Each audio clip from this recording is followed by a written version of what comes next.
Welcome, Gunrunner.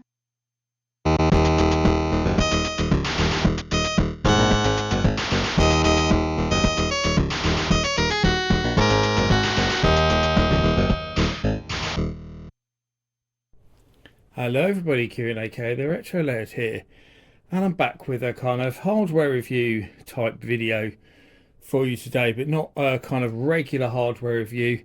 This is going to be one of those ones where I compare two models in the same range. I did this before with the Master System, and I did it with the Mega Drive, and I did it with the Commodore 64. I did it somewhat with the 2600. I have shown the differences between them in some of my videos as well. So those have always proved quite popular. People seem to like them. I tend to do them when I have a really, really popular system. You might have noticed the ones I just read out were hugely popular systems, and systems that lots of other people have covered on their channels. So I wanted to do something a little bit different in a way of covering them. And I noticed that there aren't that many videos that compare the actual models. They seem to just focus on one. So that's why I started doing that. But you have asked for more of them on many occasions. So I thought it was a good time to do another one. And as many will know who follow me and my channel, I have just moved house. And I'm hoping this looks all right because I'm in my new office, and where I used to film before, I had a window behind me which gave me loads of natural light, but now the window is actually on the other side of this throw setup that I'm using here. My PC monitor is actually the back of that throw. So now the light is on that side, which means I didn't have as much natural light behind me for filming. So I've used some lighting, and I'm hoping it looks all right. To me it looks okay, but I'm not sure. So we'll see. This is a bit of an experiment. If it looks crap, I'll have to fiddle with it. But yes, I digress. So this is the first one I'm filming in my new home. And while I was moving, I found my PlayStations, which I'd totally forgotten about. I have an original PS1 and a PS1, the not numerical one, the later redesigned, much smaller PlayStation. And I thought, yes, I was going to do a video on these at some point that I'd completely forgotten about. So I'm glad I found them. I do actually have the box for this one as well, but I'm not sure where it is. I did see it when I was moving, and I did mean to put it to one side, but I obviously forgot. And a lot of my stuff, so to speak, it used to be in a garage. It used to be very easy to get to. But we haven't had the extension built on our house yet that we need for all my stuff because I have so much of it. So it's all stacked up in one room at the moment, a spare room, and it's incredibly hard to get to a lot of it because there's so much stuff stacked in there until we finish all the building work on our new house, because we're doing that much. We've totally redone it basically from scratch, every single room, every single bit of flooring, you name it. The house was literally a shell, and we've redone it all, and now we're extending it as well.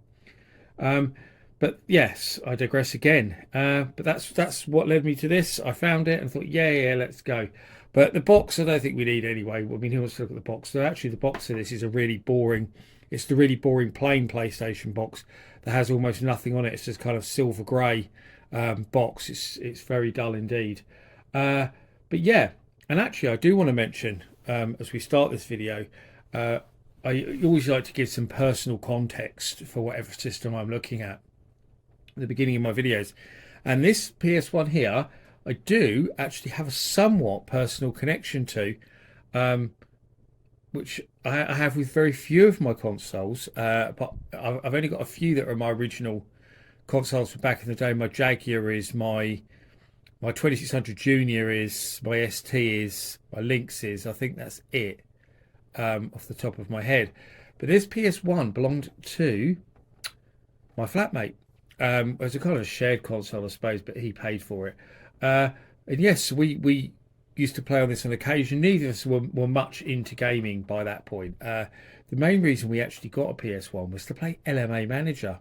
But no, it wasn't LMA Manager first of all. It was Premiere Manager. That was right. And then LMA Manager later on. And sometimes we'd have a night. We liked going out a lot. We went out most of the time, but sometimes we'd have a night in with some beers and just play Football Management on the PS1. we didn't have a lot of other games. I can remember owning the original Grand Theft Auto we had, a few other games. Siphon Filter we had. I remember that for some reason. We had Worms. It was a good multiplayer game. We had Parties, but not a great deal. Yeah, we didn't have that many games, but we weren't big gamers. I mean, I was a big gamer growing up, but at that time I was going out all the time. I was always down the pub. I was out with my girlfriend or whatever. So yeah, social life had kind of taken over from gaming by that point. But I hung on to it over the years. It went to Tenerife with me when I lived there, and got used a hell of a lot again. Just when we used to have a nights in or we were having parties or whatever, just for those multiplayer games really in LMA Manager. But yeah, probably only about once a week it got used actually. Because again, the social life was the big thing when I lived out there, as you can probably imagine. But yes, but I still have it. I still hold on to it. It doesn't work very well. Sometimes you have to turn it upside down to get it to read discs. So I imagine the laser's gone on it. But so I took it to an event a few years ago, and we had all sorts of problems with it. So I've not bothered trying to use it for an event again. But I could probably just use the little one actually, to be honest. But I didn't think about it. But anyway, and this is So this is an original PS1. I just thought actually I do have some of the memory cards somewhere, and I remember seeing them when I was moving house as well. And I can't think what I would have done with them. I'm sure I'll find them while I'm going through stuff. But it's not really important for this video, I don't think.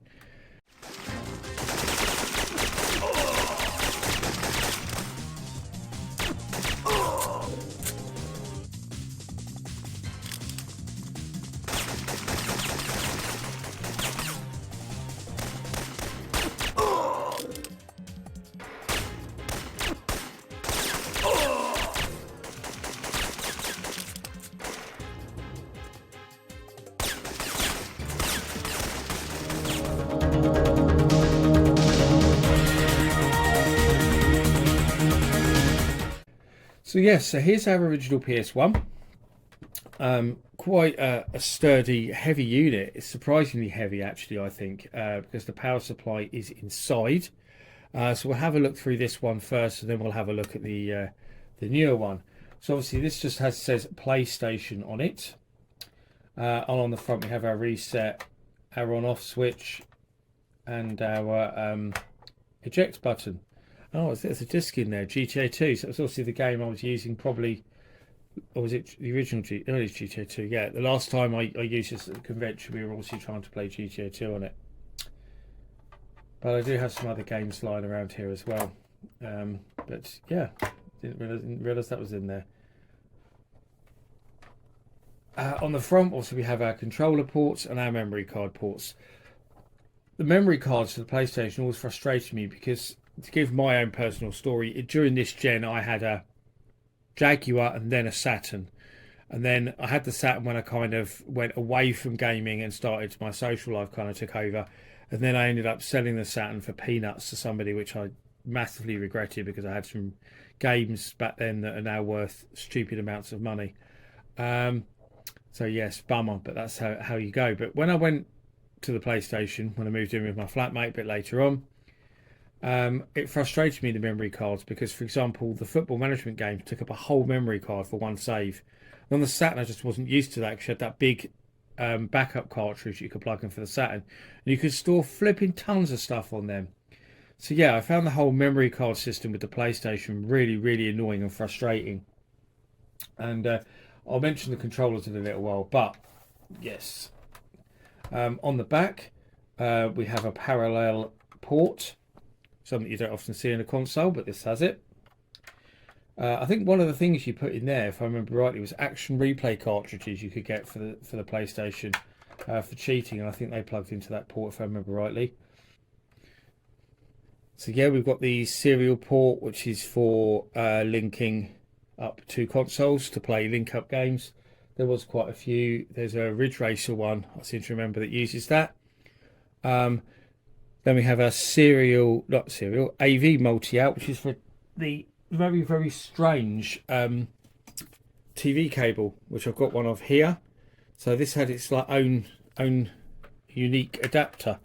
So it didn't use an RF connection or a SCART or anything like else like anything like at the time. It had this, and you've got a switch as well, so you can switch between your game and your TV and go all the way to the other end, because there we have, look, it has a double socket, so you can plug your one into your TV and then plug your aerial into that. So it's a bit like a splitter, but yeah,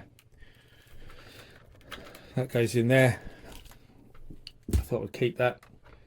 So, and then that's the AC, which is just like a standard figure of 8 lead that lots of consoles are using. I think the Saturn uses just a figure of 8 as well. I know the CDI did.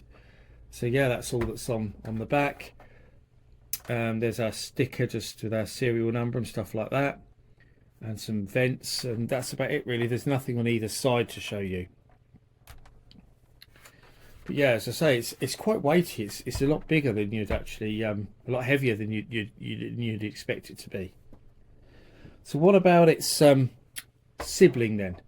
So obviously the original PlayStation came out in 94, 95, depending on your region, and this one didn't come out until the year 2000, which is pretty mad when you think about it. So the same year as the PS2 arrived.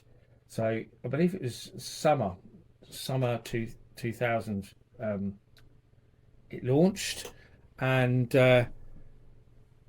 yeah, when I was reading up on it, I was something I was actually very, very surprised to learn was that it launched the same year as the PS2, as I said, but apparently it outsold the PS2 in its first year of release. Sony sold more of these mini PS1 consoles than they sold PS2s, which really surprised me, because I can remember everyone wanting a PS2 when it came out and it being a massive success. So I was really shocked to read that they sold more of these, because I never thought that this model was massively successful, and I thought it was mostly bought by kids. You know, once most people had moved on to a PS2 and someone wanted a cheap option for young kids, they bought one of these little PS1s.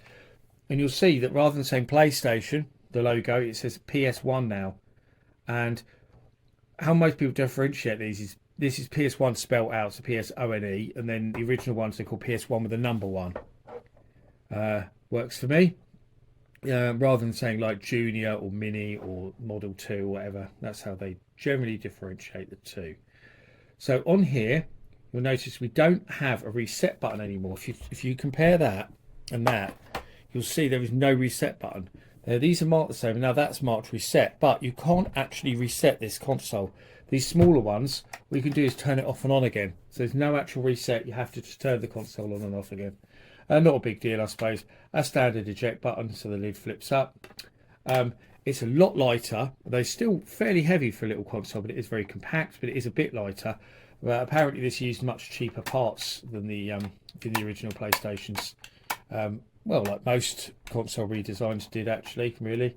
And now that, but I forgot this, the eject button on this sticks. I think that's one reason why I didn't use this one at events, actually, was because that eject button always sticks.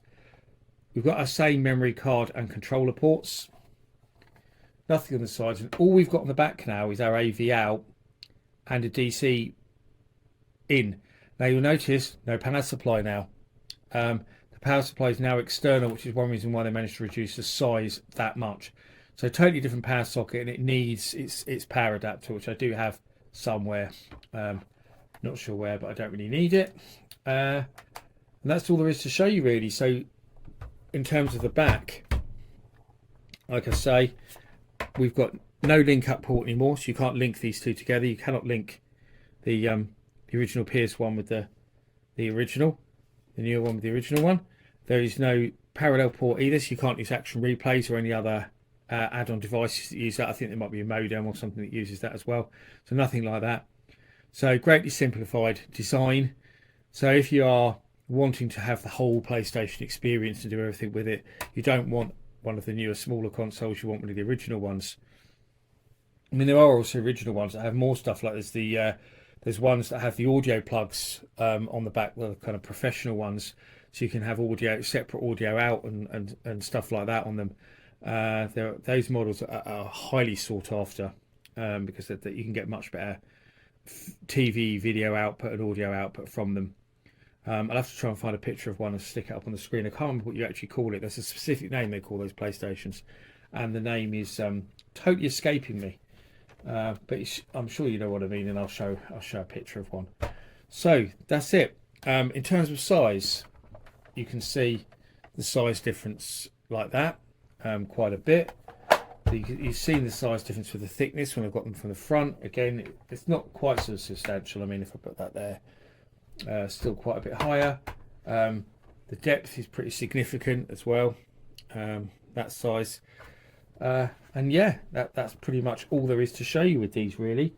I'll quickly grab a controller, because I do have one here, an original one, not the later one that added the analog stick. Obviously they came much later on, but this is an original PlayStation controller. I hate these controllers. I never liked them, and the main reason why I never liked them is because I came from a Sega console, so I didn't particularly like the button layout, because I'd had a Mega Drive, then a Saturn.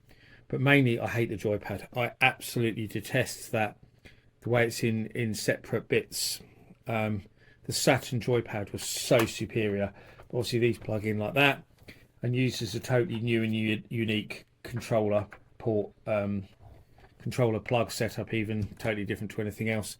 But I mean, obviously these were evolved from the Super Nintendo controllers, really, because we all know about the deal that fell through for the original PlayStation being the SNES CD add-on, and then Sony going it alone. I don't need to go into all that history here. I'm sure you know it.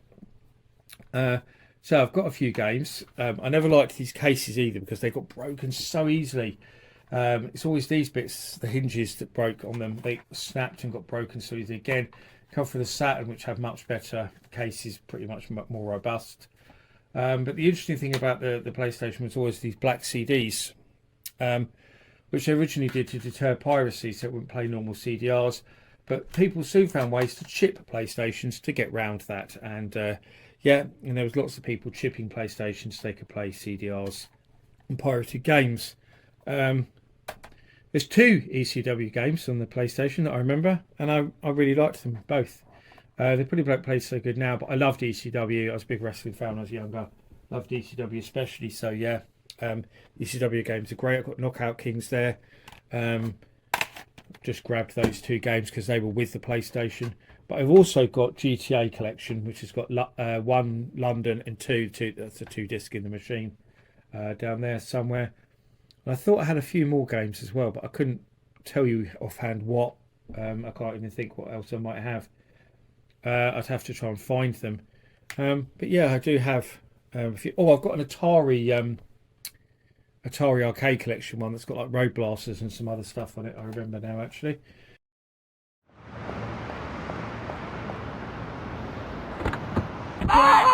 This is Blow Up Radio, broadcasting the best music all over London.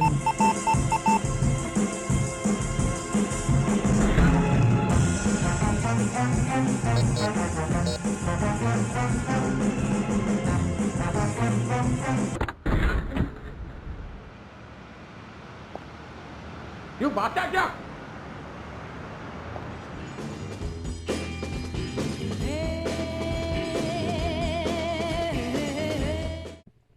And that's it, really. I mean, I say the PlayStation kind of passed me by a little bit because I wasn't so plugged into gaming, and I originally had a Saturn, and then when the kind of Saturn died out, I kind of lost a lot of interest in gaming at that point anyway. And I've never really been a Sony guy. I was always a bit bitter about the way they took over the market, and we lost people like Sega and Atari from the market. So yeah, so I've never been much of a big Sony fan. I've never owned a Sony console. This is the only one I've ever had. You know, this wasn't really mine. This was my flatmate's. I just kind of acquired it when he couldn't be bothered with it anymore. Yeah, and that's it really. I mean, I shouldn't really need to go on a lengthy story about whether you should buy a PlayStation, because I mean, it's one of the best selling consoles of all time. I think everybody knows about the PlayStation. Everybody knows about its games. I usually do that in my hardware reviews, but I just really don't think it's needed here, because I think everyone knows what the PlayStation is and what it's about. But I thought I'd show you the differences between the PS1 number 1 and the PS1 ONE. Actually, one more thing to mention before I go. Something very cool actually is with these original models, one thing I do really like, what advantage of these one over these ones, is this one you can get a screen that fits into the back, and I'll find a photo of it and folds down onto it, and I'll put it up on the video. So you can basically turn it into like a laptop PlayStation, and that is uber cool. It's really, really good. I love it. I think it looks amazing. And Sony did actually later sell them in a pack with the screen as well. And you could get like a car adapter, so you could use it in your car.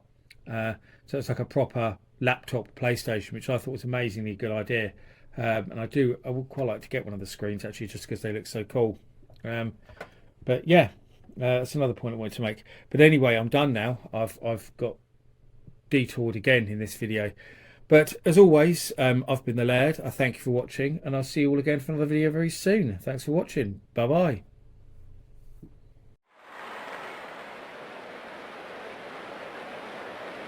Come on! Aw. Ah, come on now! Come on! It's the big cell. Ow! Player 2 can't keep his hands up.